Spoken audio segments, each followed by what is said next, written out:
پہلی بات یہ سمجھیں کہ اللہ تعالیٰ نے جو ہمیں دین اسلام عطا فرمایا ہے، رضیت باللہ ربا وبالاسلام دینا وبمحمد نبیہ صلی اللہ علیہ وسلم، یہ دین کیا ہے؟ اس دین کا خلاصہ کیا ہے؟ دین میں بنیادی چیزیں کتنی ہیں؟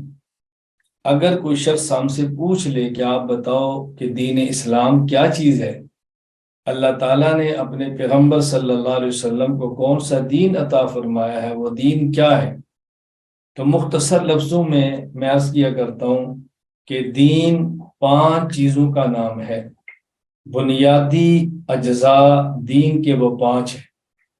نمبر 1 اعتقادات، نمبر 2 عبادات، نمبر 3 اخلاقیات، نمبر 4 معاملات، نمبر 5 معاشرات۔ یہ دین کے بنیادی 5 اجزاء ہیں جن کو ازبر کرنا ہمارے ذمے، ہم اچھی طرح اس کو یاد کر لیں۔ اعتقادات کا معنی عقائد ہیں، عبادات کا معنی اعمال ہیں، اخلاقیات کا معنی اخلاق ہیں، معاملات کا معنی باہمی تعلقات ہیں، اور معاشرات کا معنی رہن سہن کے آداب اور طرز زندگی ہے۔ دین کے بنیادی اجزاء 5 ہیں۔ نمبر 1 اعتقادات یعنی عقائد، نمبر 2 عبادات یعنی اعمال، نمبر 3 اخلاقیات یعنی اخلاق، نمبر 4 معاشرات، اور نمبر 5 معاملات۔ یہ دین کے بنیادی اجزاء ہیں، یہ خلاصہ ہے پورے دین کا۔ اگر آپ اس کو تھوڑا سا اور سمیٹنا چاہیں اور مختصر کرنا چاہیں تو آپ یوں فرما سکتے ہیں کہ دین کے بنیادی اجزاء 3 ہیں۔ نمبر 1 عقائد، نمبر 2 مسائل، نمبر 3 اخلاق۔ یہ 3 اجزاء ہیں بنیادی۔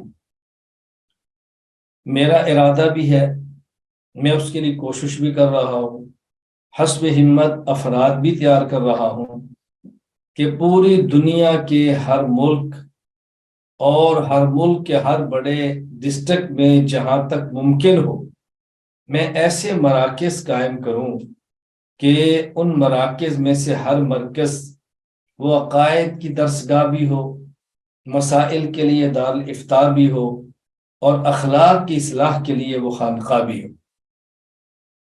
وہاں بیٹھنے والا شخص عقائد بھی سمجھا سکے، آنے والے لوگوں کو مسائل بھی بتا سکے، اور آنے والے حضرات کے اخلاق کا تزکیہ بھی کر سکے، اصلاح بھی کر سکے۔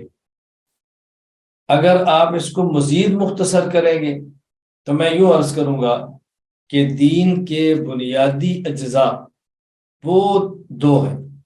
نمبر 1 عقائد اور نمبر 2 مسائل۔ نمبر 1 عقائد، نمبر 2 مسائل۔ اخلاق کی اگر آپ بنیاد دیکھیں گے تو نظریہ بن جائے گی، اور اگر آپ اس کا ثمر اور نتیجہ دیکھیں گے تو عمل بن جائے گا، کیونکہ اخلاق خلقن کی جمع ہے، اور خلق باطنی اس کیفیت کو کہتے ہیں جو انسان کو عمل پر انگیختہ کرے۔ اگر اچھی کیفیت ہے تو عمل اچھا سرزد ہوگا، کیفیت بری ہے تو عمل برا سرزد ہوگا۔ تو بنیاد پھر دین میں 2 چیزیں ہو گئی، نمبر 1 عقائد اور نمبر 2 مسائل۔